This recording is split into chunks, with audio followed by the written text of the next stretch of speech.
So one thing I did want to share is a lot of people don't live in a snow belt area. They're like, well, if you can't see the road, how do you know where you are on the road?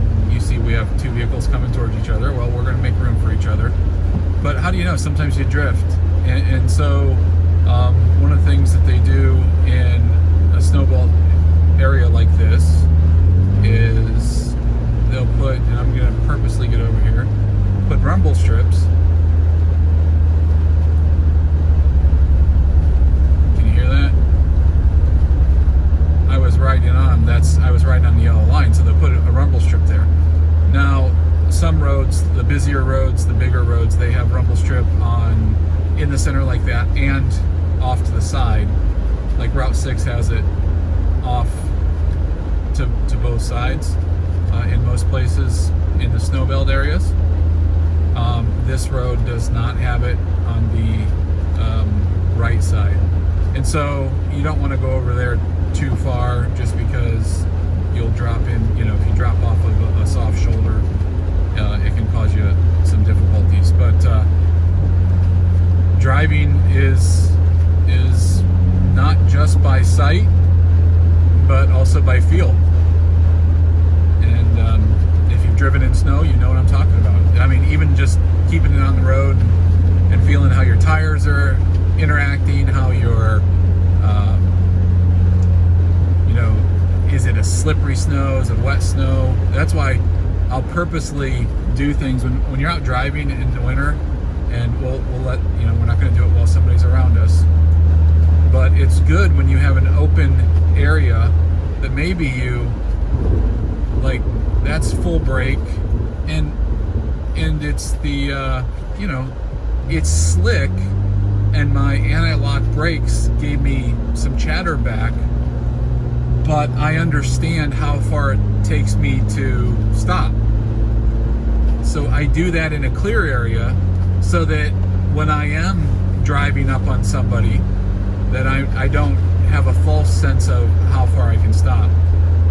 Sometimes you'll do that also in the parking lot when you have an open area and, hey, I'm gonna give this thing some gas, and I'm gonna try to whip the back a little bit. Now, is it fun? Yeah, it can be fun. I mean, doing a donut can be fun, but really, that's how you learn to gauge how slippery the snow is, how responsive your vehicle is.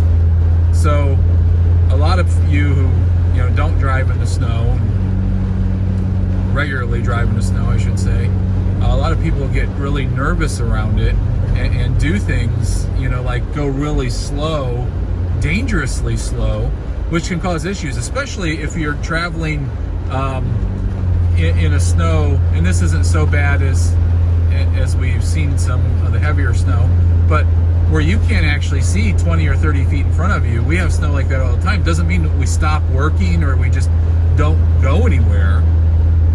It means that we have to get out and figure out how to get through it, and that's what we do. So somebody who's going like 10 miles an hour can be dangerous if they're not easy to see, they don't have four ways on. They can be dangerous because plow trucks can hit them, and I mean regular vehicles who are traveling at a safe speed. And the thing that you have to remember is that what may feel safe in your vehicle may not feel safe in someone else's vehicle, and vice versa.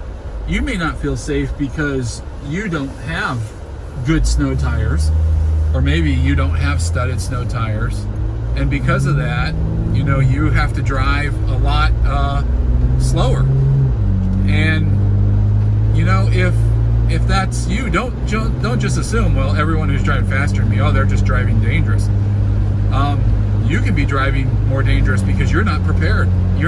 Maybe you shouldn't be on the road if you can't go faster than 10 miles an hour because you lose traction.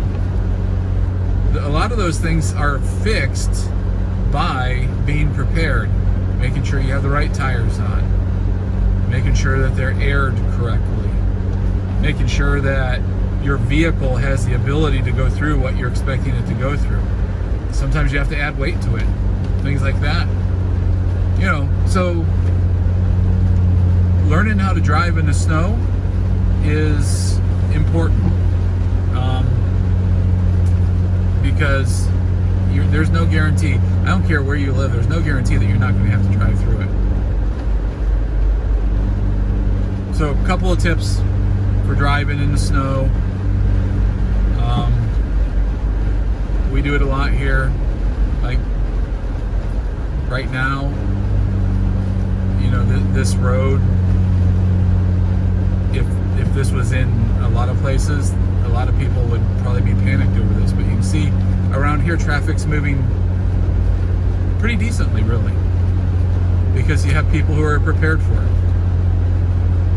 And it's not because, oh, they don't know how to drive. I guarantee you're going to see fewer cars in the ditch here in the snow than you are in a lot of other places. Just because this is what we do. It's what we live in. It's what we're used to. So, just want to encourage you. Don't be afraid of the snow. Get out and drive in it and experience it and get a feel for it. Get a feel for your vehicle. And if you have to do some things to make it better, do that. All right, that's enough of my snow dissertation. And thanks for coming to my TED Talk on driving in the snow.